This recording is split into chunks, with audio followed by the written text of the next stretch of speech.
Evening. My name is Liv Stetler. I am the AmeriCorps New Jersey Watershed Ambassador in the AmeriCorps New Jersey Watershed Ambassadors Program, which is a very fancy, long way of saying that I am a service member of AmeriCorps that gets to come out and give awesome presentations like this about native pollinators, water quality. We talk about macroinvertebrates, all of those little guys that live in our streams. We're going to be doing we're calling it a series of presentations with the Hackettstown Public Library, which is very exciting.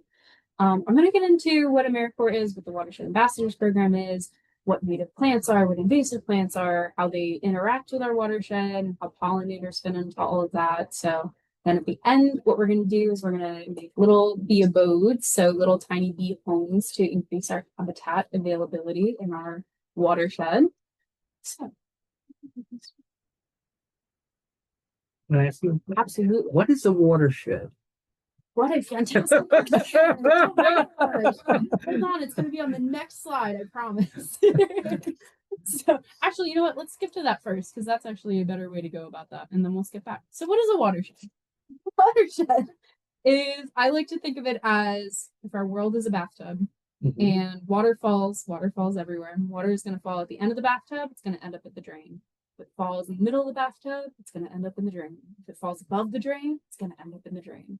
So that's what our watersheds are. All land and bodies of water are a watershed. It just depends on the topography, the geography of the area, where that water is going to flow when it falls or sheds off of the land. Okay, hopefully graphic. There we go.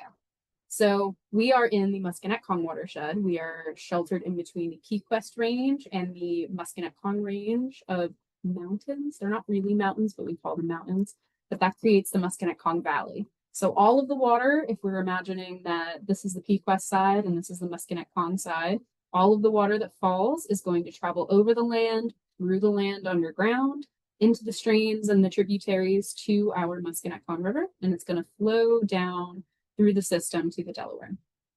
With the watersheds, that means that everything's connected.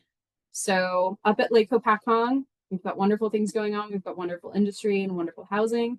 That's also having an impact on everything down in the watershed.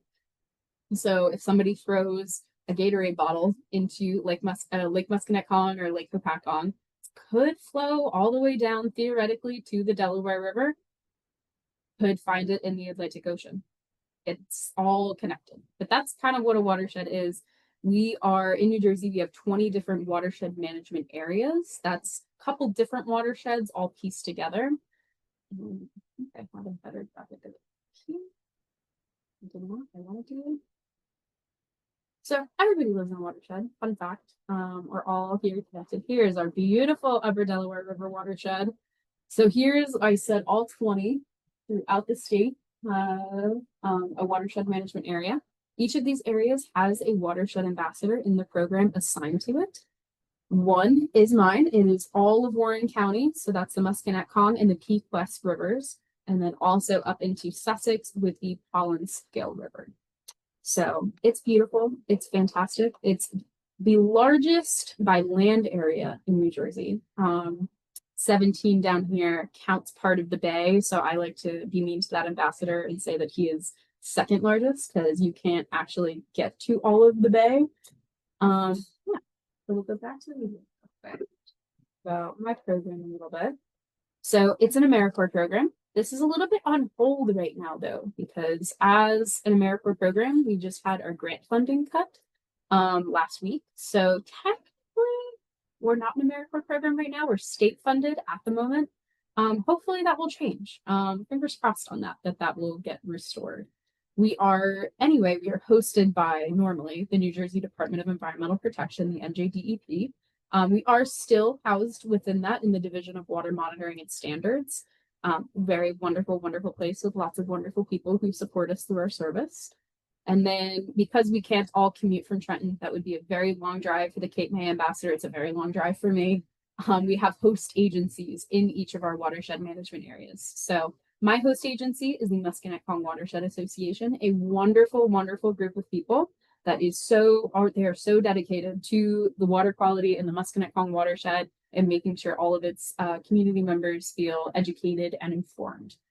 So they're wonderful. Their task as a host agency is to kind of guide me through my term of service, provide me with any of the context that I need to do my service tasks, and they do a fantastic job. So what are the goals of my program? They are manyfold, and every day as a watershed ambassador looks a little bit different. We are promoting watershed stewardship through community involvement and education in our watersheds. So what that looks like on a day-to-day basis for me, I could be going out into a school with grade school kids, teaching them about what a watershed is. We have this really cool 3D model called an Enviroscape that's super popular. It shows how pollution moves through a watershed and how it's all connected. I could be going out. We are trained to do stream assessments and submit that data to the DEP. So I could be out in the stream, up in my waders, collecting bugs off the bottom of the stream or river. I could be out in the field guiding a stream training where I train other people to do that and collect that data. Or I could be leading other community efforts. So we do trash cleanups and tree plantings and bee abode workshops on a little bit bigger of a scale, invasive species removals. If you can think of an environmental stewardship task, an ambassador has probably run an event on it, which is really, really cool. But we're mainly focused on public lands and collaborating with nonprofits and community groups on the ground in the communities to better suit the needs of that specific community. Because what we need here in Warren County is not what they need down in Cape May, is not what they need over in Edison. So we're split up in that way through our watershed management areas just to be able to give that individualized attention to each community. We did this already. Beautiful, beautiful. You haven't forgotten. There's a beautiful. Oh, this is a really good picture. I forgot I put this in here.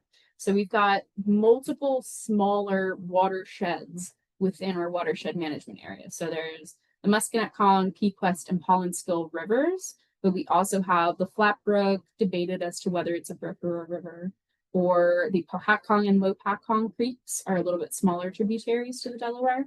And then all of this blue part here is where it's so close to the Delaware River that that's the part of the slope. It just goes straight to the Delaware, which is really cool. So we covered watershed, we covered what I do. We're here today to talk about plants. Plants and bugs are such a big part of my everyday life that I love to get presentations to come in here. A lot of the time I'm stuck talking about water, and that's okay. That's what I'm supposed to do.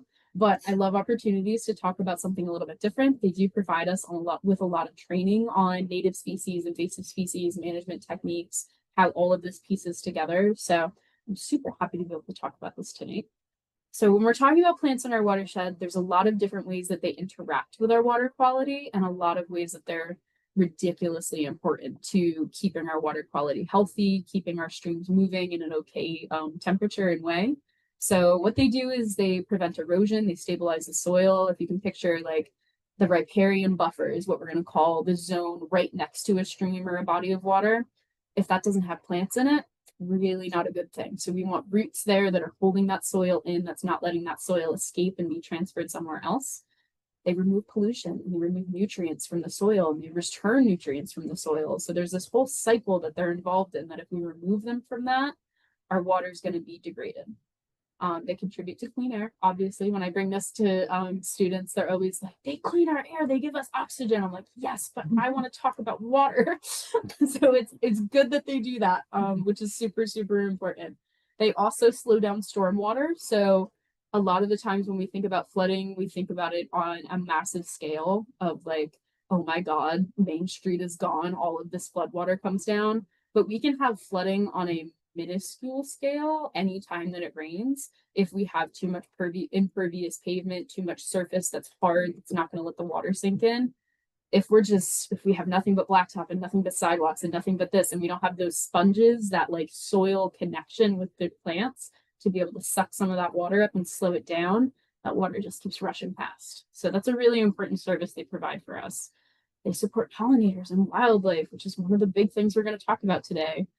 Something else that I never really thought about because I live in this area of Warren County that's so apart and quaint and rural that I don't think about. I would never go into the city when I was younger. So going into New York City and feeling how much warmer it is because of all of the dark impervious surfaces that it has, all of that blacktop and asphalt, it's crazy how much shade impacts the temperature of an area. If we just have a couple trees, it can decrease the temperature of an area by such a crazy amount, which affects the water in the ground and the creatures and stuff that are able to be there and survive. So just by, even if it's just a small shrub, the shading effect that has on the ground around it really adds up. And so much more that we're going to talk about this affected. So I like including these pictures because they're fun. Sometimes I use the same presentations and I just change things up a little bit. So I like to note on pollution, because pollution is such a big thing that plants help us with. They help us stabilize the soil, preventing sediment pollution, and they help uptake nutrients out of the ground, excessive nutrients that maybe wouldn't normally be there if we weren't adding them. And they fix that into their systems and they use that. So nutrient pollution, we have wonderful cows here in Warren County, and farmlands that we use pesticides and fertilizers on. And we have dogs. We have wonderful, wonderful animals that love to poop outside all the time. So we've got a lot of nutrients in our system. And that's not a bad thing. Nutrients are obviously good. They help us grow, they help the plants grow, but we need to be really careful about how we manage our overflow of nutrients. So, because it can cause HABs. I'm sure many of you are aware of the lakes in New Jersey, in this part of the state that we have. We have a lot of what's called harmful algal blooms, and that's when the nutrient load in the system is just way too high. Nutrients make our grass grow up really beautifully. It makes our lawns beautiful and lush and green. It makes our crops grow up really fast. But that's also exactly what it does to algae when it gets into our waterways. So when that happens and the algae just goes crazy, it can create blooms like this. And sometimes these blooms have toxic chemicals in them that can be really harmful to us. So not good for water quality. They can help us take chemical pollution out of the air and out of the soil. So plants are fantastic with that. And sediment pollution is a one that often gets forgotten. We see this a lot after it rains, obviously, like the Delaware, everybody knows, kind of becomes like that chocolate river from Willy Wonka when it gets all that sediment really stirred up in it. And this may not look terrible. When I bring this to students in grade schools, they're like, all right, it looks like chocolate milk. It doesn't look that bad.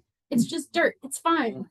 But if I'm a little fish or a little macroinvertebrate, a little bug living on the bottom of the stream, and all of a sudden somebody dumped a bunch of sediment in on me, I can't really access the oxygen that's in that water very well.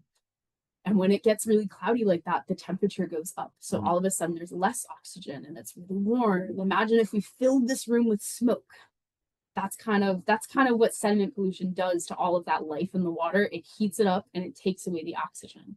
So it's a little, it seems like a silly thing to be worried about, but in the grand scheme of things, sediment pollution is actually a huge part of what's degrading the water quality in New Jersey. So we're here to talk about beautiful, wonderful plants. So we're going to talk about native species. We're going to talk about invasive species. I do want to nail down some of the vocab that I'm using because some people use it in a different way. I just like to be on the same page. So when we're talking about native species, we're talking about plant or tree or woody macrophyte species that have been in an area before European colonization. So these are species that have been here for hundreds, thousands, millions, blah, blah, blah, of years that have established really tight connections with the other species. So I think I did. Yes, I did. I love this slide so much because it blows my mind. So we are in such a cool place. I love New Jersey and I hate the bad rap that New Jersey gets from other states and other places because New Jersey is actually one of the coolest places on the planet. New Jersey is at the meeting point between so many different biodiversity regions. So we are at the southern end of the northern region and the most north region of the southern region. We also have a weird little bit of like coastal impact. It's just the coolest thing. So that means that we have all of these places and things that are overlapping. We have so many species that live here. So we've got over 2,000 native plant species, 1,000 non-native plant species, which we'll talk about that in a second. And all of these plants are supporting different forms of mammal and reptile and marine life. So I won't go through and read every one of these numbers, but it's just insane. And a third of our native, this is just totally alarmist of me, but I love to include this in here, is that 1/3 of our native plants in New Jersey are endangered or a species of special concern, which is a lot. That's 1/3 of 2,000, which is, I'm not going to do that math because I'll get it wrong, but it's a lot of species. So every little bit helps. So the fact that you guys are here is so amazing because you're getting this knowledge that you can take back to your community or your house and your yard and your parks, and you can spread this to the world. So maybe 1/3 will go down in the next few years. That's pretty cool. So why are native species important? Like I said, they've been here a really long time. They've evolved to have very tight relationships between the landscape and the wildlife and the abiotic factors that are here. So some species depend on each other for food. Some species depend on each other for shelter. This is a really common example, is the monarch butterfly. The monarch butterfly will only lay eggs on eastern milkweed. That's the only plant that it will lay eggs on. If that plant is not there, they do not lay eggs. It is the most frustrating thing because you've also got other types of milkweed that you could plant and they will say, no, thank you. I'm just not going to procreate. And you go, oh, okay.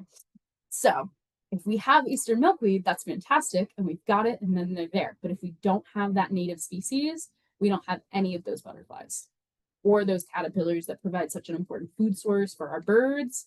So sometimes there's birds that will only eat one kind of caterpillar or two kinds of caterpillars. So if you can kind of tell already, if you remove that base, that plant base, then all of these different species that depend on it, that have those interconnected relationships, they're going to suffer. So now that we've talked about that, what are invasive species? Because sometimes people call them non-native, sometimes people call them invasives, sometimes they don't really denote the difference at all. You won't see it labeled if you go to like the Walmart Garden Center or the Lowe's Garden Center. You won't see it labeled as native species versus invasive species. It's just like, hey, this is a really pretty plant that you could put in your yard, but there's actually a lot of background that goes into it. So before we talk about what invasive species are, I like to note this about the language that we use when we talk about them. Just because the word invasive can be a very ostracizing term and it can be applied to things that maybe we don't need to talk about it with the word invasive. So historically, when we talk about the common names of these species, I don't know the Latin names for like any of these because that information does not stay in my brain. But historically, we've used common names to describe them. Latin names would be fantastic if everybody can remember it, but I am not one of those people. So when they describe them with the common names, we use their country or region of origin in the name. And that can be, it can be very, lead to feelings of xenophobia. And we don't really need, it's not important information is what we're trying to say. It's not, it doesn't really matter where it came from because it's here now and it's causing the problems. So it doesn't really matter where it came from. It's just here now. So if there is a species in here, if you go home and try to do research on your own, it might call it something else. For example, they'll call it Japanese barberry. I call it invasive barberry, and everyone in my program will call it invasive barberry, just because using that name doesn't really add anything to the conversation. So I like to note that. So what are invasive species? Versus native species, we have invasive species and we have non-native. So all invasive species are non-native species, but not all non-native species are invasive, if that makes sense. So if we've got non-native species, it just means that they haven't been here a very long time. They were introduced from somewhere else. Sometimes we'll call them introduced species. Just means that they haven't been here for ages and ages and ages. That doesn't mean that they're bad though, because non-native species can grow okay in one spot and then not okay in another. And maybe they have a predator here that will eat them or take care of them so they don't really get out of control. Invasive species is where it kind of becomes a problem. I think I have that on here. Yes. So they're introduced as a result of human activity. We moved them from one place to another. Sometimes, like our beautiful lanternfly came over, I believe, on like a shipment of rocks from another place. This evil little jerk. We've got the emerald ash borer beetle that was moved. That was so big in Warren County. That one has absolutely decimated our ash trees. Yep. And we've got this is invasive bittersweet vine. That's the one that those bright red berries in the winter. Also introduced from somewhere else. I believe that one was a packaging material that came from overseas. So all of these things, we moved them from someplace else. But they also, to be invasive, by definition, they have to have a negative impact, either ecologically to the environment or economically to us. Or they could be a danger to human health, one or the other. I don't think we have very many invasive species in New Jersey that are a danger to human health, but it's a bigger problem in other places. So what are invasive species? It's very easy for them to multiply. They're invasive because they're able to reproduce at a very rapid rate, usually. It's not very difficult for them to either spread seeds or reproduce. Because they're from some other place, they may not have any natural predators here.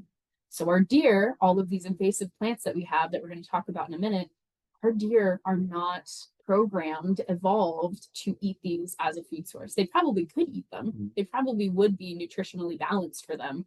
But because evolutionarily they haven't had exposure to these plants, they're not going to eat them. They're going to eat all of the native species that are just struggling to compete with the non-natives, which is in the next slide. It's gonna make a lot more sense. Yeah, high reproductive and dispersal rate, short termination time. They're just really, really good at reproducing and spreading to other places. It's what they do. We have this beautiful, beautiful monster over here in the corner, our spotted lanternfly that was absolutely insane for like 2 years. And now they've kind of died back. It's not as big as a problem anymore. It's not as big of a economic or ecologically impactful problem as we thought it was going to be, thank goodness. But that's an example of how widespread they can be. You would have swarms of them on your cars and down the sidewalk. So they can be a very profound problem. They can alter nutrients. Oh, this is a really good slide. They can alter nutrient cycling. They're reducing the biodiversity because they're taking up resources. So if you've got all of these different species in these tinier amounts, and then all of a sudden there's an invasive species that's introduced, and it kind of takes up all of the food sources, the space sources, all of the nutrients that these other species needed, all of that's taken up. So we don't have as many of those species taking up the space. They can clog waterways. They can be aquatic plants that are invasive. We have a couple of them in New Jersey, but like water chestnut is a big problem in our lakes up north, or hydrilla that just goes absolutely insane in our waterways. And then all of a sudden you can't get a boat out because halfway to shore is just yards and yards of this really thick plant growth that we can't get rid of and we can't get boats through. So it can be a really big problem. This is also an outdated statistic, this $137 billion from 2000. So plus inflation, plus all of the new invasive species that have been having economical impacts, it's definitely a higher number. I just have not been able to find a more recent study on that. What is that shrub on the other side? This one is, oh, which one is this? Because that's everywhere. Yes, it is. This one, See that actually, there's a couple different ones this could be. Actually, I think this is Tree of Heaven. Oh, Possibly. yeah. Okay. I know what Yeah. that is. You know what? Yes, it is Yeah. Tree of Heaven, because Tree of Heaven is the host species for the spotted The lanternfly. lanternflies. Yeah. It's terrible. So an example of an interspecies connection between an invasive species and another invasive species, which is not what we want. So why are these such a big problem in New Jersey? There are 2 reasons, aside from us introducing them. Obviously, that's reason number 1. But why are they such a problem that can't be controlled? And that is because of habitat fragmentation and the fact that we have way too many deer per acre here. We've taken away all of the natural predators that would normally be keeping the deer population in check, and we've increased deer habitat. I include this picture because I think it's fantastic. All of the edge around here, the edge of the forest that's being cut into by all of these different properties and split up by the roads, deer love that. And so do invasive species, because it's not sheltered from the wind. It's usually a little bit sunnier. It's not as protected under the forest canopy. So that's a really good area of disturbance and imbalance for invasive species to take hold. And it's also what deer love, because deer love that edge habitat. They want to be kind of like right in between. It's a safe place for them because they're able to come out and find food, but they also have the shelter of the cover. So we've got way too many deer, and we've got way too much habitat that's good for deer in invasive species. This is from, I believe this is actually a New Hampshire picture, but it still applies in New Jersey. This is not what a forest understory is supposed to look like. This is that beautiful multi-tiered. We've got smaller shrubs, we've got non-woody macrophytes on the bottom, we've got all of these native species that are coming up and filling out the understory so that as we lose older trees, there's something to replace it underneath. This side of the picture, and if I'm not sure if you can see, oh, you can see it okay in this picture. Sometimes it washes out when you project it, but this is a deer exclosure fence. So the deer aren't able to get in here. This is what it's supposed to look like. But because we've got way too many deer, I think we have something upwards of like 100 deer per acre in New Jersey, which is just absolutely wild. They eat all of the native species. Like we talked about, they don't have that connection with the invasive species, so they don't see it as a food source. It's just taken up space for them. They do have native species that they will eat. So they will go through and tear down all of the native saplings and all of those little shrubs that are trying to come up in the understory. They absolutely decimate the seed bank. And then what is there to take its place? But invasive species and invasive seeds. I have a quick question for you. Absolutely. What were the natural predators for deer? Is it like bobcats and wolves and stuff like that? It's wolves, coyotes. Okay. You would take down deer. We did technically have mountain lions in New Jersey at some point. I don't think we want to reintroduce them. But we've got different things that would be able to keep those in check. Gotcha. And also just us being here increases deer habitat. We increase that open plain kind of habitat for them. If it was all lush understory forest, they wouldn't be able to reproduce quite so fast. Do you have any other questions before I'm done? I've really been talking a lot. Okay. So this isn't really a presentation on teaching you how to control invasives, but I think it's an important point that should be made, is that there's a couple different ways that we can deal with them. Biologically, we can implement biological agents. So this is kind of a controversial method of dealing with invasives because it's usually not that effective. It's usually not as effective as we want it to be.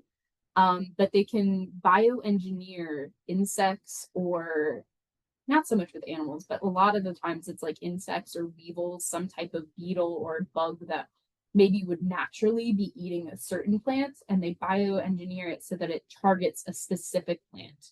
So I think they were trying to do this with either honeysuckle or maybe it was knotweed. I think they were trying to do this with knotweed, where they released a bug that was supposed to take care of it and go out and only target that species. It's a really hard thing to do though. It's expensive for the studies that have to go into it, and there's no guarantees. So maybe you have all of this data and all of this research going into the creation of this creature that's supposed to go out and do A, B, or C, and it goes out and it goes, no, actually we're going to do something entirely different and uncontrollable, and now it's out there and you don't have any way of calling it that. So they would actually do this with, in Hawaii, they would release, and I think this one actually failed and didn't end up eating the things that they wanted it to eat. For the rat control on islands and stuff, oftentimes they'll release predators that are supposed to be able to take care of those. And a lot of times it goes awry. So it's a lot harder to control this because you can't just guide them to the thing you want them to destroy. So the deer go for the native. They won't touch the invasive. But you really can't train the deer to eat it. Is it they avoid them because it's damaging to their system? Sometimes, and sometimes sometimes our invasives have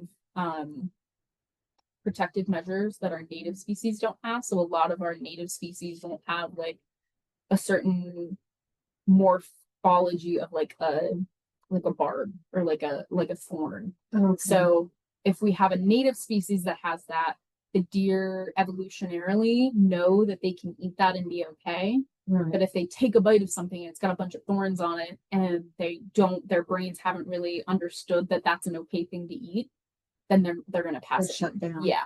Okay. They'll pass it right by. So you really can't train them and then release them. It would be really cool. I mean, I really hope that someday somebody figures out how to either monetize deer hunting and deer venison so that we can make it a commodity, or that's a personal thought, or find a way to like train deer to eat these invasive species, to Yeah. target these species specifically. Because if we have them and they're causing a separate problem of their own, if we could like redirect. It's a very cool thought that I thought actually a lot about. It would be really interesting if we could. Yeah, you'd have to like engineer them that way because like they don't have Exactly. generational knowledge. You know what I mean? It's not like a Exactly. deer could teach another Exactly. deer Mhm. to do Exactly. whatever. Mhm. Yeah, that's what they say about why they get hit by cars too, is because they move faster than any predator they've evolved around. Mhm. So they don't know how to read its movements. Yeah. So they just see it, so they just freeze because that's like their natural reaction to Mhm. something that they can't understand, Mhm. and that's why we hit them. Oh, that's why it's free. Yeah, it's because they don't understand what the heck is coming at them. It's like they didn't grow up around cars clearly, Exactly. so they haven't had enough time to grow up around cars. Yeah, exactly. It's true. Yeah, You'd think after all these years of having Yeah. cars on the road. it's just not enough years yet. Yeah. Yeah. That's a good point. Yeah, we are technological boom has been relatively recent for Yeah. the evolutionary time that they need Does have a photo. to adjust to things. So maybe one day they'll figure it out. Hopefully, at somebody will. So we've got also chemical ways that we can deal with plants. Also unpopular. It sounds like a really bad thing. In the grand scheme of things, pesticides are an important tool. Because without them, we really wouldn't have a very stable food source. We also wouldn't be able to prevent a lot of things from becoming bigger problems. So when we can catch these invasive species, and there's a curve to it, if we can catch them in time, there's not a million little populations all over the state. Maybe it's in one spot. Maybe there's not very many breeding species within that. Maybe we can take care of it chemically and we can apply things in a very specific, very targeted way that's not going to leach out into the environment and have a bunch of other impacts. But maybe it can take care of what we're trying to do. So they can do those with foliar sprays, like a spray that you put onto the leaves, onto the foliage that helps kill that plant back. Basil bark is like an injection that you can give to like invasive trees or woody plants. And then cut stump is where you cut it down as far as you can get it to the ground. And then it kind of looks like one of those, I tell this to students and they're like, what? Mailing things? But when you would mail an envelope and you would like dab it with the glue dabber, like that's what it looks like, but it's full of poison and you dab the stump. Okay. Which is a very targeted way. It's very immediate. It goes right into the roots. Most of the time, those chemicals, because they're so close to the ground, they don't have a very long life expectancy in the environment, so they break down really easily, and that can be a really effective tool. Mechanically is the way that I grew up doing it, going out in the yard and hand pulling all of the invasive species, chopping, mowing, just trying to decrease that seed bank, decrease its hold on that portion of soil as much as you can. Because the more you cut something, the more energy it has to put into, oh, I have to regrow all of those branches. Oh, I have to regrow all of those leaves. And that's less energy it has to go, I'm going to expand over here and expand over here. It's kind of more concentrated. It's a little easier to keep it in one spot and maybe eradicate it entirely. But most of the species in New Jersey, if it's gotten to the level that we're calling it an invasive species and not an emergent invasive species, it's probably too late for eradication. We're just trying to manage it the best we can at that point. And now when you wind up pulling the weeds, Yes. or whatever it is, you're not supposed to put them in the trash. So, and for years, I would put them in the trash, and I'd have these piles and piles and bags in my backyard. And I tell, what do you do? Because in other states, they collect your vegetation. New Jersey does not collect your vegetation. Yeah. So what are you supposed to do with them? So certain species, if you can pull them before they go to seed, like right now, if you know what garlic mustard, I don't know if I have a picture of it. Everywhere. Yes, it's horrible. It's awful. It's everywhere. It grows up in stalks. I know if I have a picture of it. You've seen it a million times. Yeah, you definitely have seen it. It's all over my yard. We're constantly ripping it out. Do you have internet? When you pull, like the seeds would shoot out. Is it that one? No. Oh, that one's That horrible. one's horrible. Yes, it shoots right in Could your be face. one of That them. one, I went in They my do mouth do one that. time, and it was like the worst flu systems for like It's just a library. month. Yeah, I had Yeah. a terrible Okay. reaction to it. Oh, that's scary. Yeah, the one that. I lost my voice too. Wow. Yeah. Oh, wow. Bleeding. Yeah, we usually get it in the first year, so it doesn't get to that point. But that one right there that she's hovering over, Yeah. that's This. all. Yeah, we're constantly ripping that out. Yeah, you've definitely seen that. It's a really tricky one because if you pull it at the wrong time of year, you're actually helping it spread. Oh, good to know. When should I be pulling it? Yeah. This is the time to pull it. Okay, So it good. grows in phases. This is one of our invasive. It's our annual, Mm. right? Perennial. I am so bad with my plant terminology. It looks This is similar the to Perennial first- means it can It use does come look back. similar to violet, so Yeah. a lot of Yes. times people don't catch it in this Yes. stage because they think it's just our state flower. Yeah, Amazing. no, it's It's insidious because it's deep. everywhere. It's so bad. I hate So it. this is one that if you pull it at the right time, it can't germinate. So spring is best time to rip it. Spring is the best time to do Okay. it before everything goes to seed. This is Yeah. what it looks like when you don't really want to be pulling it. Right. It'll get a little right now. This is a white It flowers. would probably be fine, but once those white flowers start to disappear and it's just the stalk, that's when it's ready to start spreading its seeds. So that's when you don't want to pull it.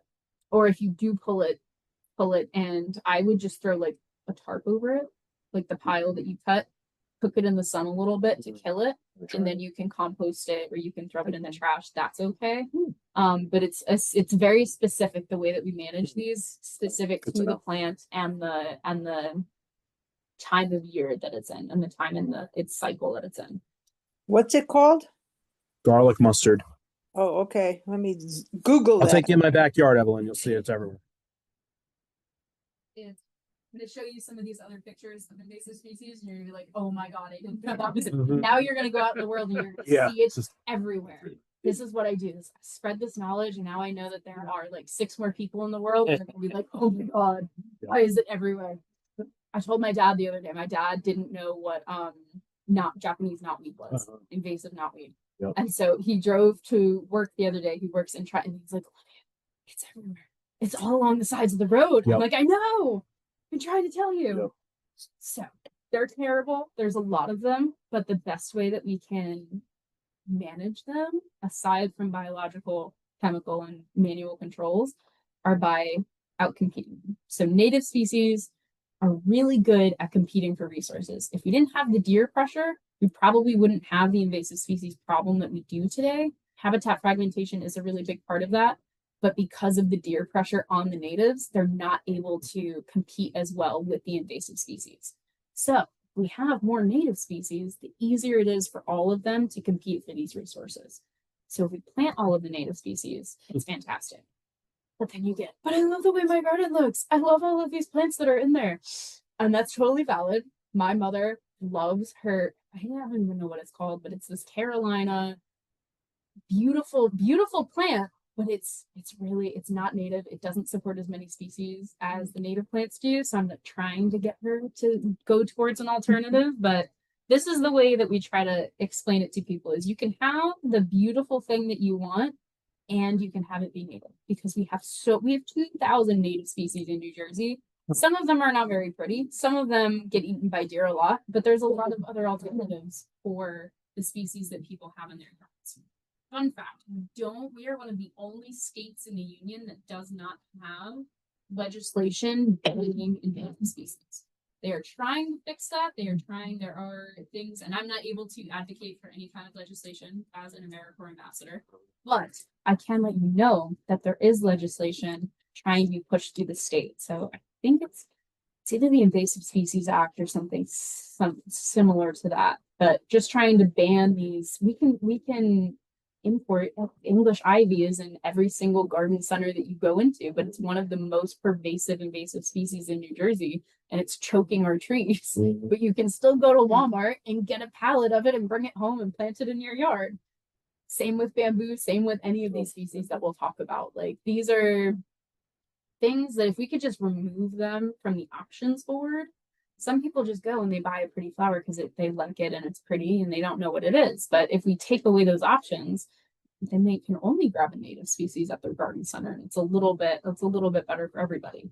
Now I would have thought Virginia creeper was invasive. I thought it was Right? a problem. I thought creeper was a problem. Right? It's this one, the Virginia creeper is a native species here, actually. And it's not as harmful as it's not harmful at all. It is not when you think of a vine and you think of it growing up a tree, When I think of that, I think of it strangling the tree, because that's what our bittersweet does. That's what gosh, what's the other one? Honeysuckle. It's what honeysuckle does. It's what English ivy does. It goes up the tree, strangles it at the top, and then we've got all these dead limbs. The tree eventually dies because it's got all these open wounds on it, and then these limbs become a human health hazard when they fall and hurt people.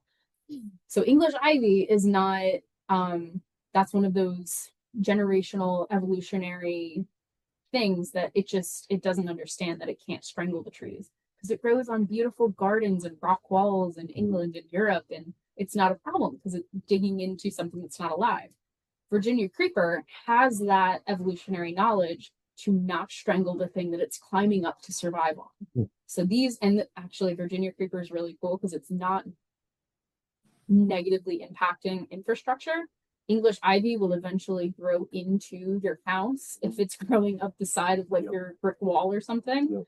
Virginia creeper won't do that. Virginia creeper is nice to us and will not destroy our sidewalks and or trees. So Now, if you have a invasive and a non-invasive native, will the native eventually smother the invasive? that is the hope, that they would outcompete them enough for resources that they wouldn't. Unfortunately, some of the invasives by themselves, it's really dependent case by case on which species it is. But unfortunately, a lot of these invasive species are just so fast growing that it's really, really hard for them to outcompete the native species, because the native species are designed to dig really deep into the soil. They have really, really far root structures. Yeah. And so it takes them a little bit longer to get up to that level of growth that invasive species that are just living at the surface level are able to do. So it can be, it depends on the species that we're talking about. We've got that one. And actually, I'll Google a couple other pictures that I don't think I included in here. So when we're talking about this, I have a question. Absolutely. I noticed I live in a townhouse development on 517 here in Independence. And they built it on a wetlands, and they left a lot of the native they left native area. They probably had to, but anyway, I've been here 33 years. A couple of years ago, a vine started growing in the little patch of garden in front of my unit, and it had really sharp thorns, and it was like going over my neighbor's porch. So I pulled it back. It's been growing there a couple of years now, and the first year it didn't bloom, but I noticed when I was driving one time on 519 going toward Clinton that it grows in the big old trees there in Hunterdon County, and I guess it blooms in the summertime. Last year was the first time it got little white flowers, but very sharp thorns, and I noticed somehow the seeds must have traveled to the wetlands they left at the entrance of our community. So maybe the birds like pooped them over here or whatever, but I don't see it growing. They picked on my house to grow. And I mean, I like the white flowers, but it's the thorns are very dangerous. And I don't know if offhand you know what they are, but it looked like it was all up in the trees up there in Hunterdon County. Yeah. So that one, what it sounds like you're talking about is mile-a-minute vine. Does it have like little tiny blue berries on it when it gets a little bit older after the white flowers die back? Maybe. It almost resembles a wild rose. My parents used to have roses in the garden, and that's what I thought it was at first. It sounds like, you know what, actually with white flowers, it's probably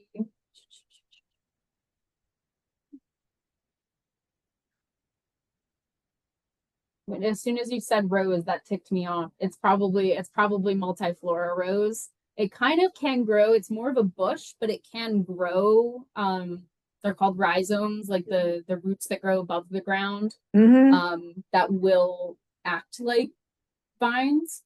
And that one does grow a really pretty white flower and does look like rose. Yes. So that's probably what that is. That one's also a very terrible invasive because it's so widespread and aggressively growing. And you're right, those thorns are absolutely killer to Yeah, try and to they're in a try spot to get it out. where it's hard to cut them down. I not need an axe or something, but Mhm. for now, I'm just letting them grow. But eventually, it's going to take over the garden. That's when we first moved up here. My mother, she could grow anything, and um, and she would buy annuals, you know, and fill them in. And somehow we got the bright idea because we always loved them. Um, Wisteria. We Mhm. bought a little wisteria plant at the ShopRite in Mansfield. Well, I am 30 years later, I am still pulling up roots of that wisteria. I don't think I ever got it out of the garden, and I can grow nothing. We used to grow Russian sunflowers here. No matter what I plant anymore, I don't know if it's the chipmunks or what, but nothing grows in my garden. Only the stuff that I transplanted and that comes up by itself now. Like my whole front yard is all lilies of the valley, which I love. You know, I Mhm. don't even bother planting anymore because unless it comes up by itself, nothing grows anymore. And I know a lot of that is still the wisteria. I mean, they're lovely, but you can't plant them on a small patch of, you know, they're beautiful on the old houses in Montclair, but Mhm. you know, they just kill everything in my garden. Nothing grows. That is the thing about a lot of our, and I'm bummed that I actually didn't include it in this slideshow. I think I started to and I switched it for a different species, but wisteria is actually one of our invasive species that you can see right now because of the purple flowers that are blooming. But that invasive wisteria, which looks so similar to our American wisteria, our native species, that it blows my mind that more people don't plant the native because it doesn't impede the growth of other species. That's called alleliopathy, when it creates that those chemicals in its roots that inhibits the growth of other species. Another reason that it makes them so good at being invasive species. There you go. So that's another unfortunate impact that they have, is they can deplete nutrients from the soil and make it really hard for other plants to grow, but they can also put chemicals into the soil that inhibit the growth of other species. Why? What did the other That's so plants good. ever, what did the other plants ever do to them that they have to poison them? Right? Right? Why can't we all just get along with our Yeah, well, right? that's like I got about 10 years ago. I got, and now I could see why my mother used to get hysterical, and she would always, she had actually, the original cutting was 60 years ago. My dad planted it, and my mother, it was like, and my mother used to get so upset when she would find the little white mites on there. And I was like, what is she doing? You know, and my mother's passed away a long time ago. And I don't, they say you're not, indoor plants, you're not supposed to take outside because it can pick up the bugs. Well, I don't know what was happening. It was up in my loft. And no matter what I did, I guess it was basically mineral oil. Those stupid little bugs killed that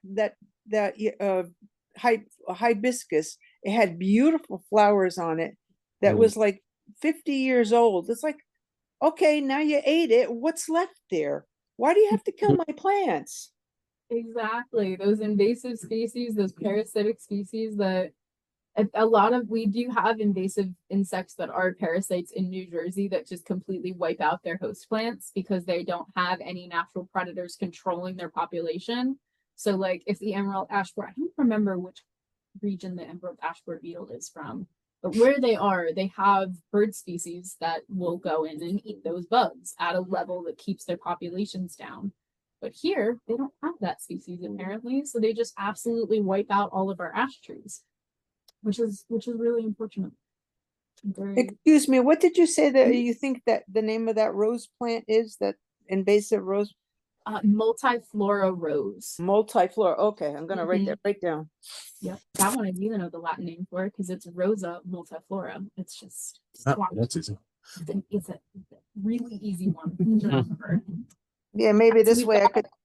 And that one is very, like, we've got native roses that are very beautiful and grow very similarly, but not as aggressively, and are much easier to maintain and won't take over your garden like that.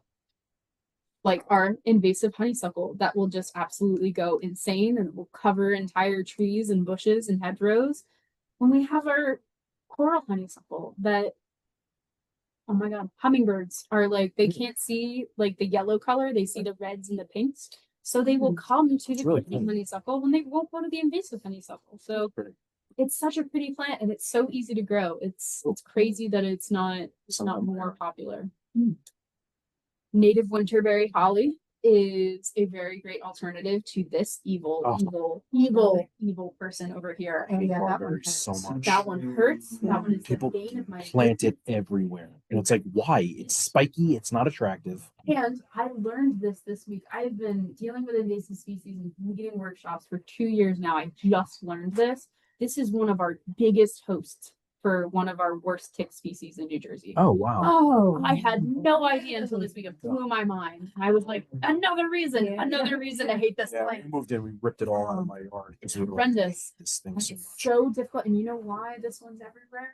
Because back when we didn't understand what invasive species were, it was a forestry management tactic to plant this plant other places. They thought it did something to like soil structure.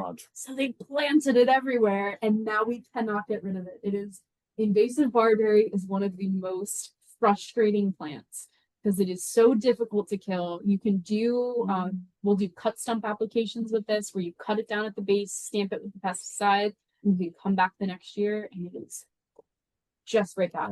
It has to be, you have to be so dedicated into like ripping out the roots Yeah. and getting every piece of it and repeating every single year to get rid of this one. It's so frustrating. And this is one that it's because we planted it in gardens and it's everywhere. And there is an argument that it's a beautiful plant. I don't think it's beautiful. I used to think it was beautiful. I no longer do because it's cut me too many times. But people can love beautiful invasive plants and that's entirely up to them. But when you have these invasive species, we can have the like, it's my garden, it's my yard, it's my rules, it's my business, it's not anybody else's. But we've got this plant in your yard. Plants don't respect property boundaries and plants can germinate That other is not true. places. Yep. They can set up rhizomes and roots underground, hundreds of yards in the distance. And all of a sudden you've got this beautiful plant in your yard. Oh my gosh, this bugged me yesterday because I couldn't remember the name of it. Now I can't remember the name of it now. It's that beautiful yellow bush that grows up. It's an Easter flower. Forsythia? Forsythia. Oh, forsythia. Yeah. Because it's beautiful and it's lovely and it's really such a pretty one. And it's some of the first flowers that you'll see in the spring. That's an evil one that can pop up in your yard and it's gorgeous and it's beautiful and you keep it trimmed back and you think it's okay. Meanwhile, the forest behind your house is absolutely being overtaken with it. So sometimes they're like secret killers that sneak out and so frustrating. But winterberry holly is a very beautiful native that supports a lot more species and it turns a beautiful color in the fall. It's lovely. So we can plant that one instead of this evil jerk that I could talk about for an hour and a half. This is one of my favorite native species, the red button oranges. They're so pretty. Very pretty. And this I like hate even more than too. the other. The fish tree, I call it.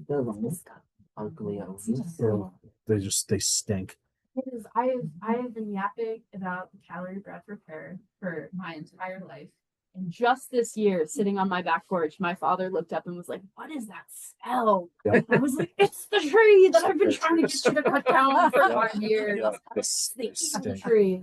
That it's a very popular street tree Yeah. that towns would plant because they don't get super big if you keep them pruned. They don't uproot and knock up sidewalks and infrastructure, but they smell so bad because the smell smells different to different people.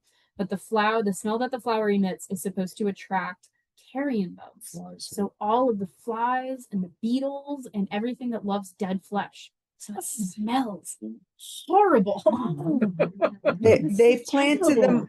They planted And them yet- all through our development, Mhm. and I had one on the corner by me.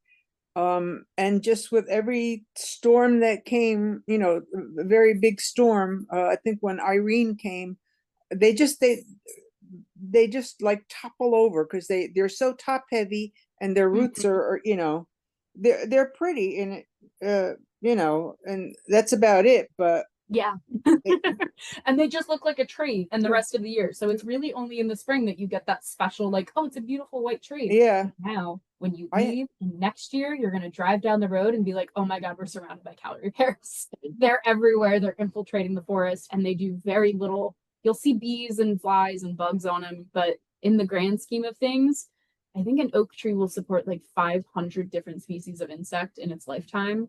Calorie pears are like 30, maybe, Wow. depending on where it is. yeah, I read So, it's a nationwide problem for absolutely. the last 20 absolutely. years. Everybody had the Mhm. same idea in every new development, Mhm. and now Yeah. they're all This paying the price really for it. ugly, smelly tree. Yeah. Oh, I get it. terrible, terrible. Another one I believe that should be on the invasive species list to be banned in that piece of legislation. I hope we shall see. But the eastern bedbug is so much prettier and it smells so nice and it's pink, so why not? Oh, I have one right across the street from me. I have a picture of it on my camera, on They're my so phone. gorgeous. They are, and just a lovely color pink. Mhm. Very good for our native pollinators. So we've talked a lot about other. I wanted to peek just really quick. So we've had that one, mile a minute. Other ones that are really popular are Bishop's weed. I think that's what it's called. It looks like, Oh, yeah, I've seen it. oh, Oh, there's mock bishop's weed. this is not no, one that's not the one I'm thinking of. That's not the It looks one. like morning glory. It's a vine and it looks very similar to morning glory. Hmm. And it has kind of like a heart-shaped leaves, and it's a vine.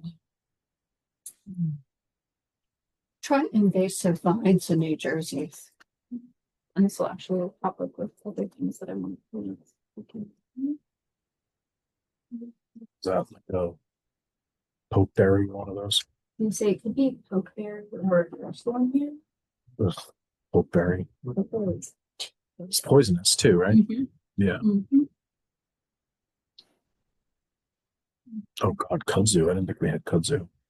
We don't have kudzu. Go down a little bit more. Okay. Are you talking about a moonflower? I don't know. The moonflowers are big. Most of them are white. What is that thing on the right? The top picture on the right. What is that? Is that mile a minute? This is mile. That's Okay. it's very Yeah. similar to I that. have Yeah, yeah. Mhm. That one little spot. I rip it out every year. And it's Mhm. got long tap roots It goes all Yeah. everywhere, Mhm. everywhere. Yeah. Mhm. No, the mile a minute is constantly just like, you know, it's like a magician with scarves.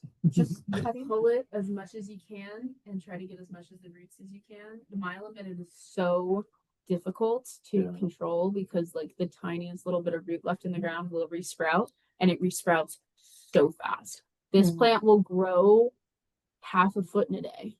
Whoa. And it chokes. Crazy. And it chokes. Mhm. Yeah. And what it does is it covers absolutely everything like a mat, like the Yeah. kudzu. Yeah. And then when it dies, it creates a lattice for itself to follow in the next growth. And it has multiple growing cycles through the season. Yeah, terrible. This was actually, I recognize this picture because it was in the news the other day, is like kudzu. One of the beautiful things about living in New Jersey is we have that northern and southern region connecting, but with climate change, that southern region keeps creeping up. So kudzu, the vine that killed the South, is creeping up into New Jersey. It's a horrible, horrible plant. There used to be really good pictures if it would pop up. Did they have a close-up picture of that? Kudzu, I can pull up this.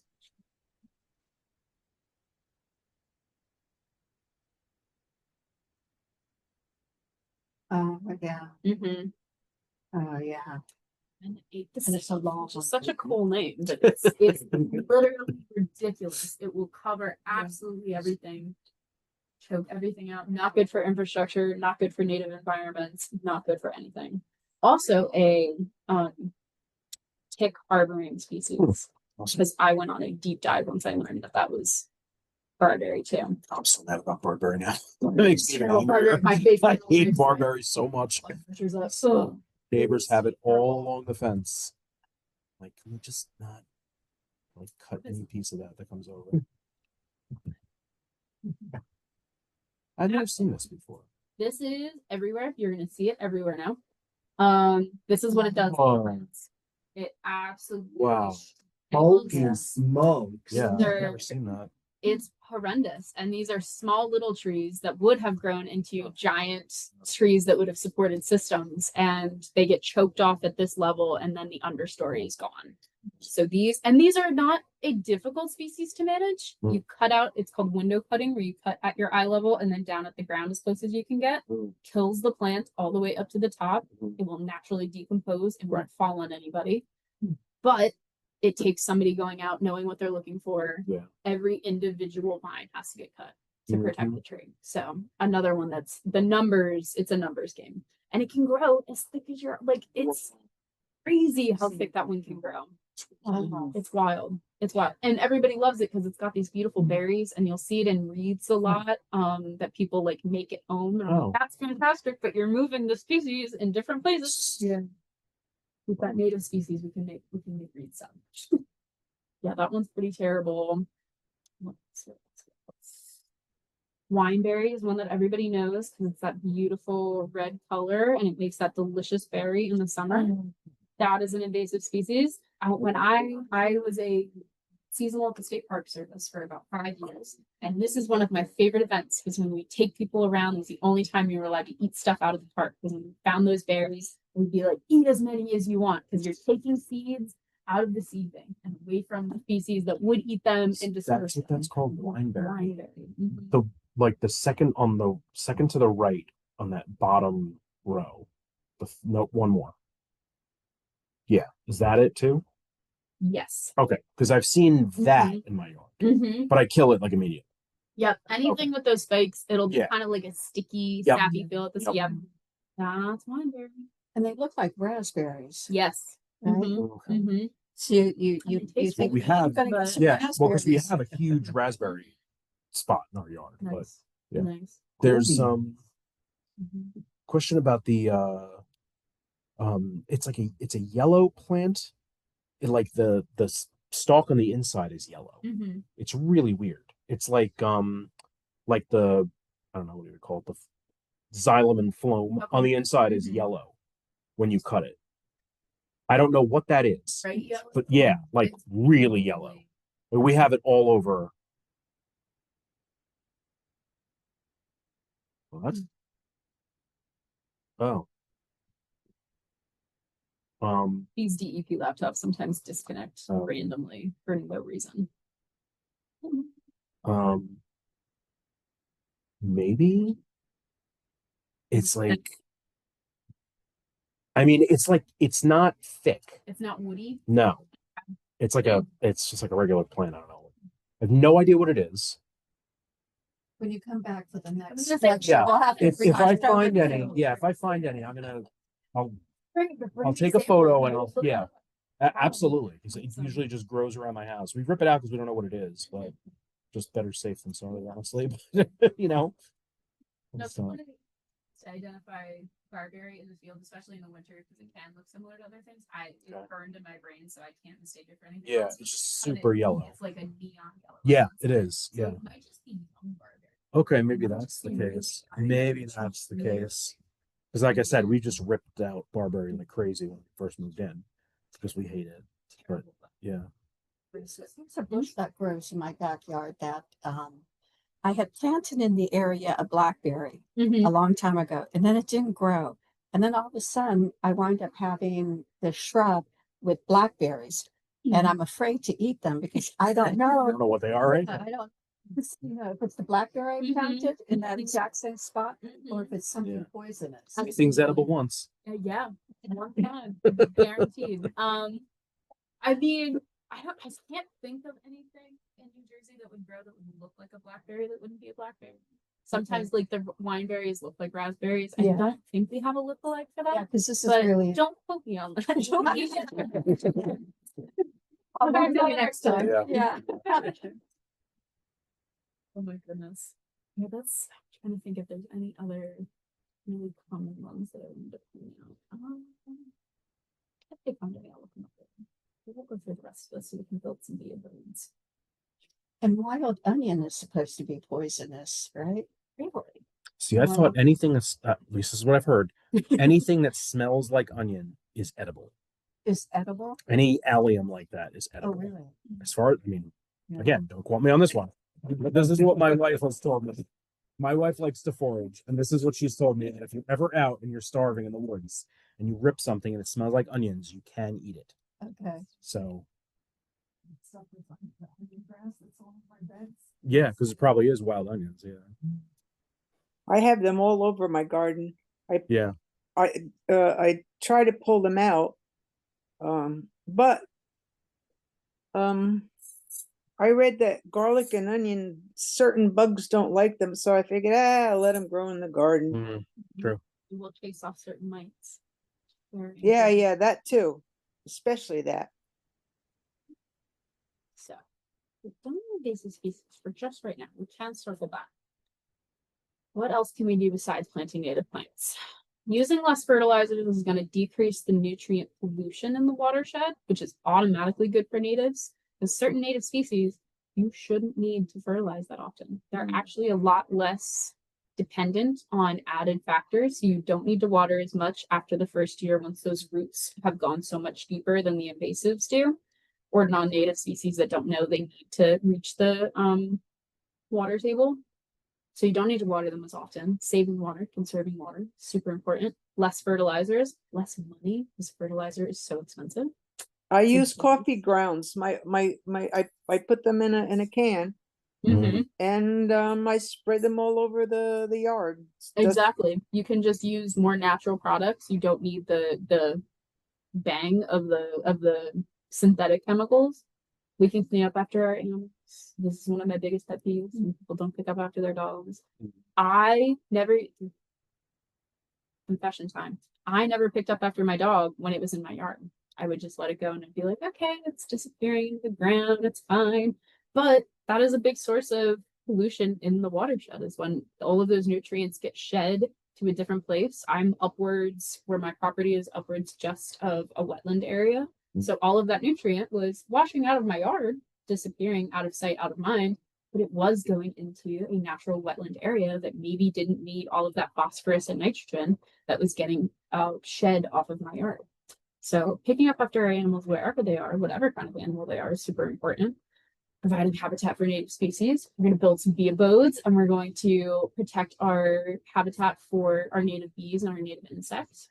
And planting plants on exposed soil. Any exposed soil, any spot that's bare, it's open, it's called disturbed habitat. And that is the habitat that our invasive species love. It's low competition, easy access. It's golden for them. So the more plants that we can have filled in different places, the better it is. You see a picture of a native garden, everything's overlapping, everything's touching. We have this concept in gardenscaping and landscaping in America more than other places, that everything needs to have its own spot and covered by mulch, and then its own spot and then covered by mulch, and nothing else can grow. But that's not how native systems work. So if we support those native systems and build them in such a way that's beautiful rather than, and aesthetically pleasing rather than like wild and uncomfortable, then we can leave less room for invasives to creep in. It's a little bit better. And supporting wildlife by supporting friendly landscapes. So we can have this where it's cut yard, one pretty shrub, one ornamental tree. We're going to pretend that that is our evil calorie pair. Or we can have this beautiful yard with this awesome, we'll call it a magnolia tree, and milkweed, and coneflower, and something else, and all of these lovely violets. And it provides habitat for all of these different trophic levels, all of these different types of animals, and it can draw in different food sources for those animals. So when we talk about creating habitat in our yards, because that's kind of what this talk is supposed to be about. We kind of change it depending on the interest of the audience. Invasive species is always a hot topic, but what we're here to talk about today is establishing healthy landscapes and creating habitat niches for different creatures. So food, water, shelter, cover is the important things that all of these creatures need. So if I'm a bee and I'm going to somebody's yard versus somebody else's, if this person has a habitat type that I can rest in, that I can hide from predators. If it has food for me in the form of flowers, or if it's a ground nesting bee, some sort of detritus, some sort of like decaying wood. Maybe it has a, gosh, I can never remember this word, bird bath with rocks in it that I can safely land on to be able to get water but not drown myself. Oh. If it has all of those things, I'm gonna pick that spot and I'm gonna pollinate those plants and I'm gonna support that environment. But if that person over there only has an ornamental shrub that flowers once a year and not at any other time and does nothing else ecologically beneficial in that area, I'm not going to go over there. I'm not going to be able to pollinate anything. So the more layers to the pie that we can provide for all of these different species, the more beneficial ecologically your yard is going to be and your garden would be, but also the easier it is to take care of it. If you've got all these pollinators visiting, then it's going to be a little bit easier. They're going to grow better. They're not going to have to outcompete as many weeds for space and resources. The National Wildlife Federation has a fantastic certification program. They give you all of these details and all of these like lists of things that you can do and guidance steps. And then you do have to pay for it. It's a I think it just got up to $25, but they send you this cute little plaque that says my yard is a native habitat. It's super cool. That is cool. It's really awesome. And it gives you so many good ideas. You don't have to do absolutely everything on their list, but it gives you a lot of really good tips and tricks that you can. So I'm not gonna steal their thunder. You can check that out. But it's a really cool website. What else can we do? I don't know. I have this slide in here. This is a good slide. So what else can we do? We can teach each other. Hey, we're here receiving this information. Thank you so much for coming, because it's important that we stay involved in our local libraries and our local spaces. It's also really important that we talk about it with our neighbors, because maybe your neighbor is just as environmentally conscious and wants to do these things, but they worked or had a job or had a family commitment at the time that this is going on. So sharing the information is really important. Teaching children about environmentalism is a big part of what I do as an ambassador. Is I go into schools and I teach children that maybe wouldn't have exposure to this kind of material in their everyday. We don't really teach kids about pollinators and native species versus invasive species in school unless you take like an environmental course. And some people just aren't interested in that, and that's okay. But it's all important information for everyone to have. You can join your local watershed association. Shameless plug for the MWA. They do have a membership program, and you can get a lot out of it. They have a bunch of exciting events every year. We just finished up our watershed-wide cleanup. They also are restoring the historic Asbury graphite mill, which is super fascinating. Stay tuned for more details about that, because they are going to finish it eventually. And then it's going to be like an interpretive center. It's so cool. You have They another, do lots of wonderful things. So even if you aren't in the watershed in the Muskinecong, nearby places also have watershed associations. And they've done a bunch of programs here too. So we partner with them for a bunch of stuff. So yeah, they have another program later on in the month about the bugs in underneath the water. that's me. yeah, that's Liv. Yeah, there you go. Yep. Yep. Yep. And then we're actually yeah, I can talk about this. It's not set in stone yet, but the details are still getting worked out. With the MWA, I'm going to be hosting a rain barrel workshop. So if you ever wanted a rain barrel, Nice. information will be coming out through the Muskinecong Watershed Association soon about that. Oh, sounds interesting. I'm not sure what the fee is going to be, but you would pay for a fee. We're trying to have oak wood barrels that'll be a little bit more expensive, but they're beautiful, Nice. or like the traditional plastic blue rain barrel. And we teach you about green infrastructure. It's an awesome presentation that I haven't made yet, but I will. And then we will assemble the barrels together, which would be Nice. super cool. So Cool. shameless plug. Lots of events when you know about when you get Yeah. involved with your local watershed. So super important. Embody what you want to see. So I had to do a lot of this when I first entered into the environmental world. Is I had to start picking up after my dog. Some tasks, when you're trying to be more environmentally conscious, are a lot more labor intensive than the less sustainable alternative. So it can be more, you have to put more forethought into what you're doing. I have to go, okay, I know this is coming up. I know that I need this item for this. Maybe I will get it from a smaller manufacturer in a smaller place rather than ordering from Amazon second day because I forgot to order it. Different things. but remaining dedicated to practicing tolerance. I specifically added this point because I had a presentation with a very mixed bag group of people that I didn't really know who I was walking in to talk to. Usually when you host an environmental presentation, the people coming are environmentalists, or at least environmentally and sustainably minded. This was a presentation I was walking into that weren't necessarily there to hear me talk. So this is an important point because when you're trying to practice environmentalism and promote native species versus invasive species, it can be very easy to feel like you're talking to a wall and that nobody's really hearing you and that they're just going, I really like this tree, leave me alone. I don't want to hear about it anymore. Which is, they're allowed to have that opinion and people are allowed to not like the native alternatives that you select for them, or they're allowed to go, no, this is a plant that I've had in my yard for a really long time and it's not causing any problems in the watershed around me. It's not an issue. Leave me alone about it. So you have to practice tolerance because there are always going to be people, everybody's allowed to have their own thoughts and opinions, and you're never going to change everybody's minds. But the more dedicated you remain in advocating for native species and pollinators, the more people will join our side. And thank you. We can do questions and be abodes. We can do be abodes and then questions. Let's do it. I noticed that you're an employee of AmeriCorps. Do you know what that is? Yes, so I am a service member of AmeriCorps. I'm technically not an employee, and I will denote the difference. I didn't do a great job because I'm not really sure if we're AmeriCorps ambassadors right now. It's kind of a gray area that hopefully I'll get more details on soon. So I'm wearing the shirt right now. I don't know if I'm allowed to be wearing the shirt right now because we're not technically AmeriCorps funded at this moment in time. AmeriCorps is a fantastic organization. It is nationwide. You know about the Peace Corps, where people sign up and they get sent to different countries to learn languages and build communities and do different things abroad. It's exactly what we do here. I've So heard a little bit about that.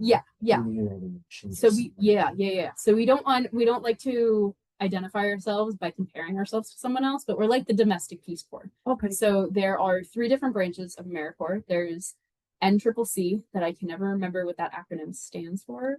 But it's fantastic. Those are the people that you think of when you think of an AmeriCorps person. They go out, they build houses, they do disaster relief, they do all of these different things. It's very hard to talk about because they also were defunded last year. So, or not last year, last week. It feels like a year last week. Yes. There is Vista, which is more just like individualized members that go to nonprofits and kind of act as an extra person. And then there's national and state programs like mine that focuses either in a specific place or in a specific region for a specific issue. So there's AmeriCorps programs that focus on food security. There's housing security. Some people, some ambassadors or service members are positioned in schools, and they are the only reason that people learn how to read because they have an extra ambassador person that's in the school able to give individualized attention to students. So there's so many different things that AmeriCorps does, which makes it very difficult in this current climate that it's being defunded and people are trying to get rid of it. Yeah, I think that's all I can say about that right now. But it's fantastic, and hopefully it will continue to be a thing for many, many years. My program is 25 years old, which for an AmeriCorps program is wild. So hopefully it gets to exist for another 25 years. Did you know that I used to work at Target, and if you join their coupon circle thing there, you can vote toward money they give to communities. And they used to give 20,000 a month, and now it's only 15, and they've cut down the amount of people. But this month, oh no, was it this month? I looked it up. The Great Swamp Watershed Association got some of the donation. It's like you vote and then they do percentile. But so they contributed toward the Great Swamp and Citizens United to protect the Maurice River and its tributaries. And this month, last month they contributed toward Raritan Headwater Association. I don't know if they approach you or you approach them, but they do contribute to local New Jersey nonprofits. That's pretty cool. It's nice that we have those opportunities in New Jersey, and that people will actually like donate a percentage of what they have, because service is not a job. Service is a calling, and service is a necessity in our communities. But Yes, it's it is. something that is naturally easy to pick apart, or naturally easy to devalue, when really it is so vital for our communities. For context, AmeriCorps ambassadors make a living stipend. We do not make a paycheck, and colloquially we call it a vow of poverty. It's not really a vow of poverty. There's no paperwork that says a vow of poverty, but we don't make minimum wage. We make a living stipend to get by, to provide service to the community. So ambassadors, AmeriCorps members are people that are not getting rich off of this. They are not taking money from the government and wasting it. They are boots on the ground, people that are in communities, in schools, doing really important service in a lot of different ways. Yeah, and I think I saw on the news that they also sometimes they do it toward college credits and things like that. Yeah, so it's not for AmeriCorps, it's not college credits, but it is an education award at the end of your term of service. Oh, maybe It's a monetary award that can go towards paying off student loans, or yes. to go further in your education. Yes. Yeah. Any other questions before we get to the vote? Yeah, we're gonna be running out of time. Yep. So We're gonna the- zoom through it. Yeah. Oh, Yeah. that's okay. This does not take very long, actually.